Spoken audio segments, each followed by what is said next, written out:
The two-tailed z-hypothesis test for a proportion. 2 years ago, 78% of students in high schools in Kenton County were considered proficient based on standardized testing requirements. A parent wants to determine if a change occurred last year in the proficiency level among all Kenton County high school students. In a random sample of 500 students in Kenton County, it's found that 372 were labeled proficient last year. Using a 5% level of significance, has a change occurred in the proportion of proficient high school students in the county? Parameter.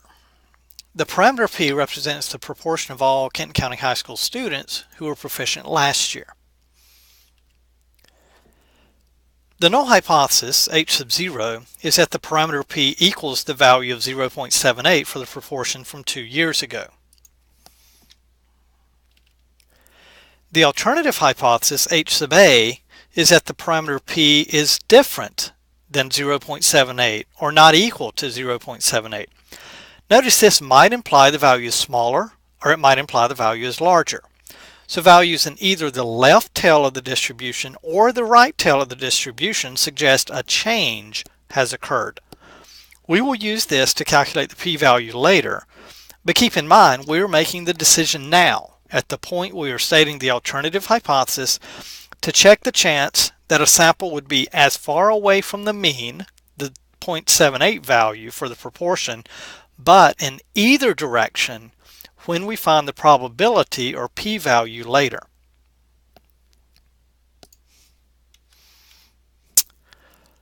Let alpha equal 0.05, so the decision rule is as follows. If the p-value is less than or equal to 0.05, then reject H sub 0. Valid. A random sample was taken and the collected data is categorical, proficient or not.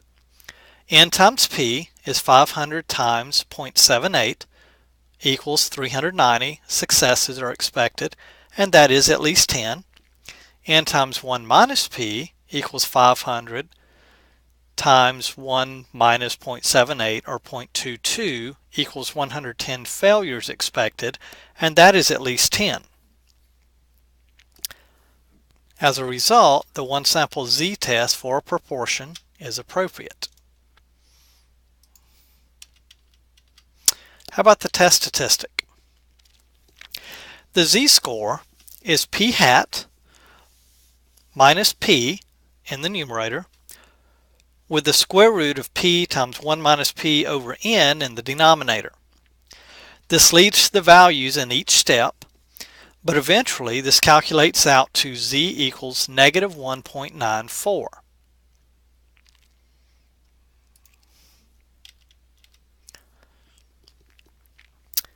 P-value. This is where we go back and see that the alternative hypothesis, HA, has the not equal to inequality.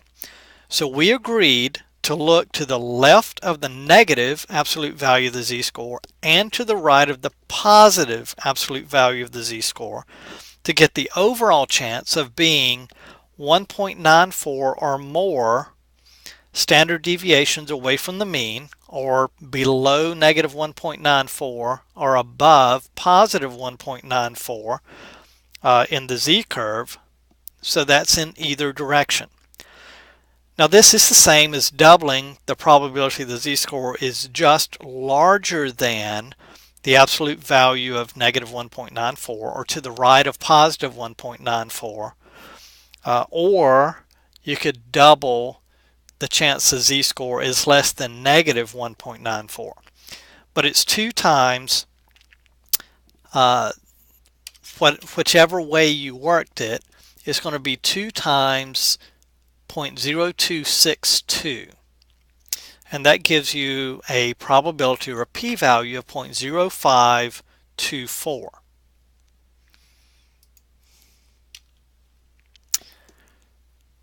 Go back to your decision rule. Is the p-value less than 0.05? No, so the decision is fail to reject the null hypothesis. In summary, at a 0.05 level, there's not significant evidence that essentially P is different than 0.78.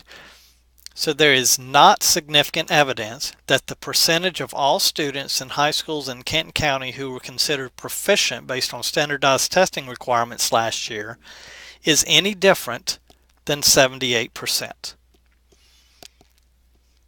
That is an example of a two-tailed hypothesis test.